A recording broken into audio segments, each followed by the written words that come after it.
Hello student, welcome back to question number 11. Question number 11 is the least value of n for which the sum of these series 5 plus 8 plus 11 dot dot n terms तक जाना है is not less than 670. not less than मतलब देखिए मैं series लिख दे रहा हूं, क्या कह रहा है वो हमसे कह रहा है कि 5 प्लस ये जो सीरीज मेरे पास है 8 प्लस 11 और डॉट डॉट कहां तक जाना है n तक, और इसका जो सम है ये इतने टर्म्स तक जाना है कि इसका जो सम है वो किससे कम नहीं होना चाहिए, वो किससे कम नहीं होना चाहिए बेटा, जो सम हमेशा 7 इससे बड़ा होना चाहिए। क्वेश्चन ने बड़ा हो जाए या इक्वल हो जाए कोई फर्क नहीं पड़ता, बट इससे छोटा नहीं होना चाहिए। अब ये तो क्वेश्चन ने हमसे कहा कि इसका सम निकालो, अब सम निकालें कैसे, इस पर आते हैं। तो सबसे पहले ये सीरीज कैसी है, कौन सी सीरीज है, क्या इसमें कहीं अर्थमेटिक का फंडा तो नहीं लग रहा। अगर ये सब क्लियर हो जाए तो क्वेश्चन को करना बहुत आसान हो जाएगा। चलिए देखते हैं। सबसे पहले हमें दिख रहा है कि पहली सीरीज नंबर से दूसरे नंबर में जो डिफरेंस है ना वो कितने का है बेटा, +3 का। आगे आते हैं, यहां से पहले नंबर से दूसरे नंबर में जो डिफरेंस है ना यहां भी कितने का है, +3 का। इट मीन्स कि आगे भी जो डिफरेंस चला होगा वो +3 का चल रहा होगा। तो ये वाली बात तो क्लियर हो गई कि ये जो सीरीज है ना वो कौन से है, ये सीरीज है बेटा अर्थमेटिक सीरीज, क्योंकि प्लस इक्वल इक्वल के साथ सीरीज इंक्रीज हो रही है। तो अगर ऐसी सीरीज हो जाए जो इक्वल इक्वल नंबर के साथ इंक्रीज हो तो ऐसी सीरीज को क्या कहते हैं, अर्थमेटिक सीरीज। तो ये अर्थमेटिक सीरीज है। अर्थमेटिक सीरीज का सम की यहां पर बात की है, किस टर्म्स की बात की है बेटा, सम की। तो सम निकालने का मैं पहले फार्मूला लिख देता हूं। सम निकालने का फार्मूला है n डिवाइड बाई 2 और यहां पे हो जाएगा 2a प्लस n माइनस के 1 और ये आ गया d। ये बेटा अर्थमेटिक सीरीज का फार्मूला। अब यहां पर जो जो मुझे वैल्यू दे रखी है वो मैं यहां से ले लेता हूं। देखिए n दे रखा है तो पहले मैं n ले लेता हूं। n क्या है, पहले n दे रखा है। सम तो मुझे पहले सम दे रखा है तो इसमें से पहले सम ले लेते हैं। सम क्वेश्चन में दे रखा है नॉट लेस देन, यानी कि जो सम है वो या तो इक्वल हो या इससे बड़ा हो, किससे, ये आ गया सम मेरे पास आ गया। अब यहां पर ए मींस होता है बेटा first terms, A equal to क्या होता है, फर्स्ट टर्म्स। और फर्स्ट टर्म्स जो है ना मुझे दे रखा है कितना, 5। फर्स्ट टर्म कितना दे रखा है, 5। अब यहां पर n है, n होता है नंबर ऑफ टर्म्स। n क्या है बेटा, नंबर ऑफ टर्म्स। और यहां पर लिखा हुआ है the least value on n, तो यहां पर n मुझसे निकलवा रहा है, क्या करवा रहा है, नंबर ऑफ टर्म्स। बताओ क्या होंगे, ये नंबर ऑफ टर्म्स वो पूछ रहा है। फिर आगे दे रखा है डिफरेंस डी। डिफरेंस होता है एक नंबर से अगले नंबर का डिफरेंस, वो मुझे दे रखा है +3। कितना दे रखा है, +3। ये सारा डाटा मेरे पास आ गया। इस डाटा को उठाना है, यहां पर लगाना है, आंसर आ जाएगा। चलिए लगाते हैं, यहां से लगाना स्टार्ट करते हैं।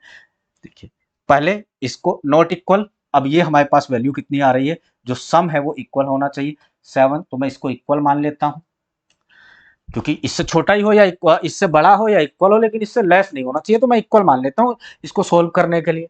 चलिए अब आगे चलते हैं। n क्या हो जाएगा, n हमसे पूछा है, n हमें पता नहीं है, डिवाइड टू 2, यहां पर 2 इंटू फर्स्ट टर्म कितना हो जाएगा बेटा 5 प्लस n हमसे पूछा है और यहां पर डिफरेंस d कितना दे रखा है 3। बस ये हो गया खेल। अब ये हमारे पास इक्वेशन बनेगी, कौन सी वाली, क्वाड्रिक इक्वेशन। अगर इस क्वेश्चन को सोल्व करना चाहते हो तो आपको थोड़ा सा क्वाड्रिक इक्वेशन की नॉलेज होना चाहिए। और क्वाड्रिक इक्वेशन आई होप आपने छोटी क्लासों में पढ़ते हुए आ रहे होंगे। देखिए क्या होती है क्वाड्रिक इक्वेशन, आपको पता है ax² plus bx plus c। इसको आपको थोड़ा सा नॉलेज होना चाहिए। तो कैसे सोल्व करते हैं कि यहां पर इस बीच वाले टर्म्स के ऐसे फैक्टर करने के मल्टीप्लाई करके आना चाहिए, प्लस माइनस करके ये आना चाहिए। तो मैं ऐसा मानकर चल रहा हूं कि आपको ये क्वाड्रिक इक्वेशन सोल्व करनी आती होगी। अब यहां पर बेटा मैं इसको केवल फैक्टर करके दिखा सकता हूं लेकिन प्रूफ नहीं कर सकता। कैसे सोल्व करते हैं फिर भी मैं यहां पर बताऊंगा अगर ऐसी सिचुएशन बनती है। देखिए चलिए सोल्व करते हैं। ये 2, अब हम इसको सोल्व करते हैं। ये 2 इधर डिवाइड कर रहा है तो इधर मल्टीप्लाई कर देगा, और मल्टीप्लाई करेगा तो ये कितना बन जाएगा 340 इक्वल टू, n को मैंने ऐसे लिख लिया और ये कितना हो जाएगा 10 प्लस n को मैंने ऐसे ही लिख लिया, और यहां पर कितना है 3, या मैं 3 की अभी मल्टीप्लाई कर देता हूं क्योंकि जगह कम है, तो मैं क्या कर रहा हूं 3 की यहीं पर मल्टीप्लाई बेटा करके चल रहा हूं।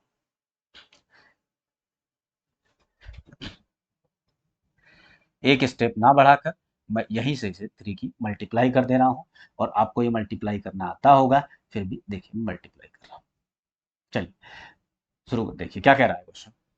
इस 3 ने, पहले तो ये 10 हो गया, 3 ने इस n से मल्टीप्लाई की तो 3n हो जाएगा। कितना हो जाएगा बेटा 3n प्लस का, इससे मल्टीप्लाई करेगा तो माइनस की 3 हो जाएगा, ये आ गया।